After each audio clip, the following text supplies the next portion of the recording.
Well, obviously, he's great defenseman.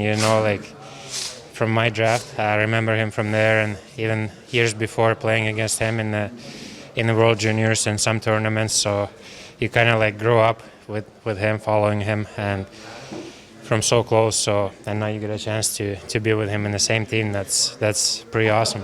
Is it fitting that his first game here gets to be against Tampa Bay tonight, a rivalry game? No better way for him to experience what it's like to be a Panther than a game against the Lightning. Yeah, for sure. And we all know like the games are very intense against them, and it's a rivalry. So it's good spot and good for sure. Gonna be a memorable game for him. What does it do for the room to kind of know Bill once again is loading up here for you guys for another run? We've been kind of in that situation for a few years now. Like we know what we want to do, what we want to achieve. Everyone in this room knows the goals we have. So and obviously adding player like Seth is a big thing for us. Like big thing from Bill to show us that we want to. He wants to give us all the possible chances to win. Seth isn't just a rental like some of these other guys you guys picked up. He's going to be a part of the core for the next 5 years. I mean, what does it mean to have a guy like that around for a long time now? Yeah, it's obviously a little different. Like he's not gonna be a rental, that's for sure. So he's here for a long time, and that's awesome. He's one of the best defensemen in the world, and no playing against him is always tough. He's good on the both ends of the puck. So to add a guy like that is is unbelievable. So we're really happy to have him. And just on the challenge of the game tonight, obviously the Lightning coming in red hot. You guys have been playing really well lately. Just what do you expect for this matchup? Yeah, we know they've been really good whole year, and especially last few games. Like they won 8 in a row. So it's gonna be a tough game. We're gonna try and do our best. They're gonna try and do their best. So it's gonna be fun game, fun and good challenge for us. As a leader, you've gotten to see Spencer Knight grow a lot over the past year. I mean, how tough is it to see him go?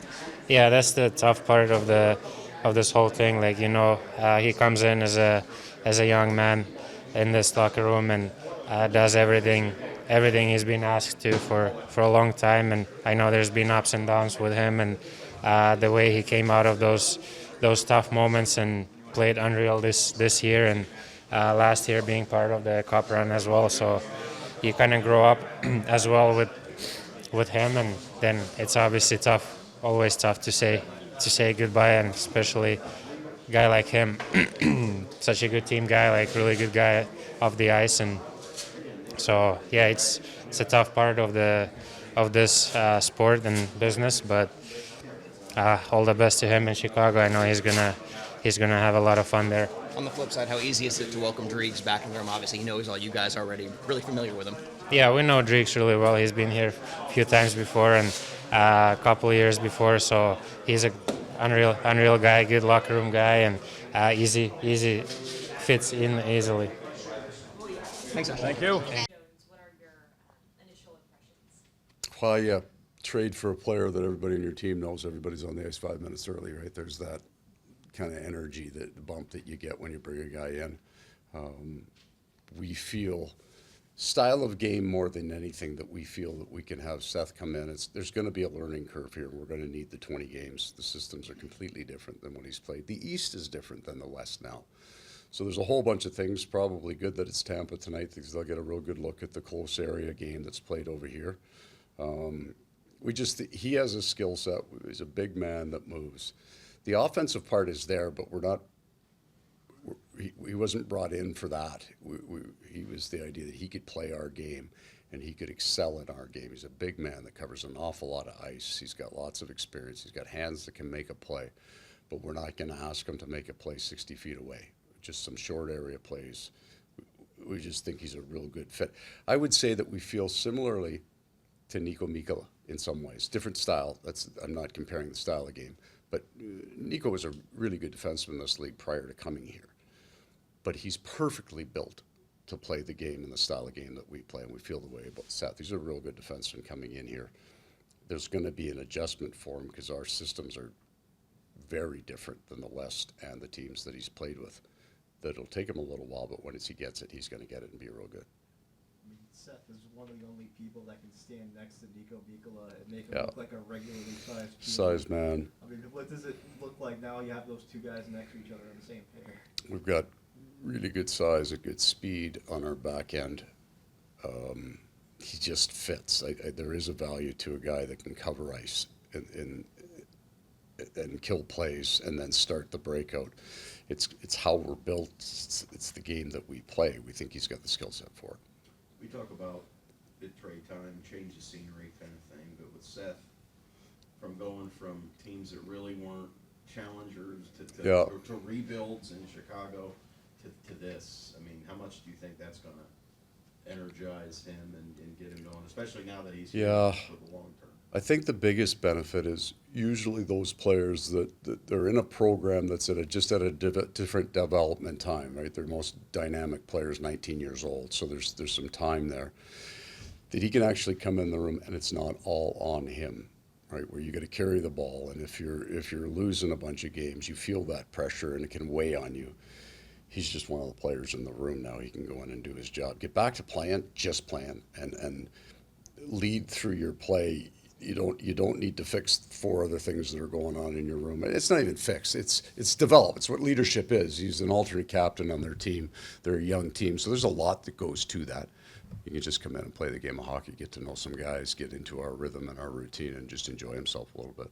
Saw him out there on PP2, screen the penalty kill, the power play. How do you expect him to Yeah, we'll move him into kind of second unit to start. So second unit on the power play. He won't come off the bench first on the penalty kill.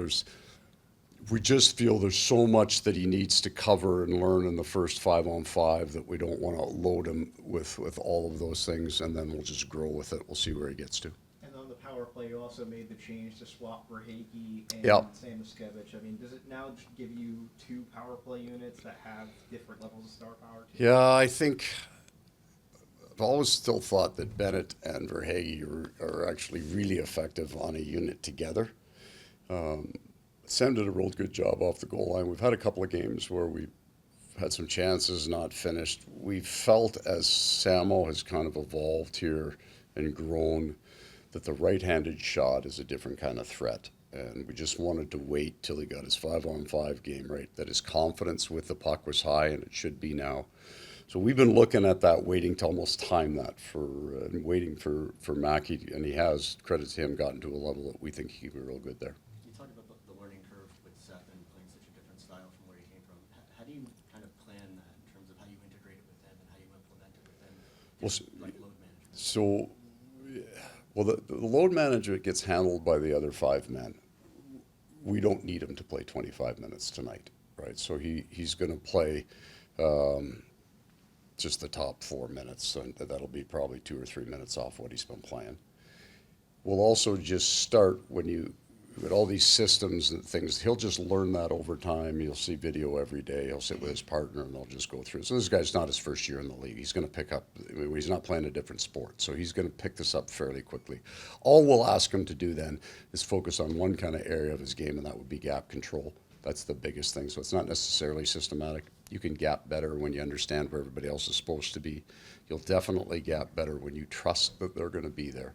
But we'll just ask him to kind of focus on that, closing the gap as quick as he can, using his feet and his stick and his range to kill plays. What's it mean to, I don't know, the energy in the room or the message that when management trades some of tomorrow and Spencer Knight to win now? Well, that's the window that we're in, and this is a really good hockey trade for both organizations, and it's why it happened. Because Spencer, I believe, in a few years will come into his prime at usually about 25, and that'll be the time that their Bedards get to 22, 23. So he's going to grow with that good young core, so it makes complete sense for the Chicago Blackhawks. And our need, having lost Montour and Ekman Larsson last year, was in that. That was a need for now. But we are clearly in the now phase, right? Our best players in that 27 through 30 age were in that window. So needs of both teams got filled, and what you love the most about this trade is this is not an expiring contract. We're not bringing a guy in that is going to be thinking that he's here for 2 or 3 months, and then we'll see what happens. So he's here. Speaking of the room, how easy is it to welcome Dreeks back in, just given his familiarity with everyone? That's the smoothest of his all. He's worked with Robbie Tallis. He knows a whole bunch of guys in the room. He knows what highway to get on to come to the rink. It's just a nice, easy fit. The personality of him is important in our room, and he has that immediate comfort being here.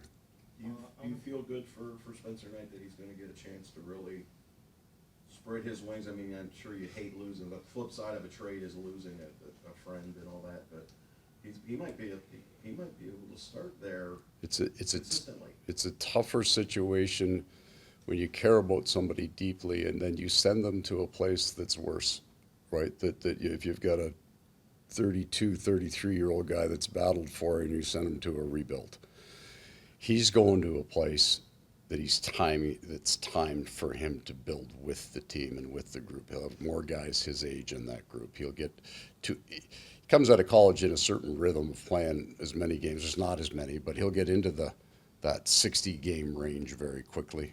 The rotation, 23 to 25 is kind of that when they pass into that I'm ready stage.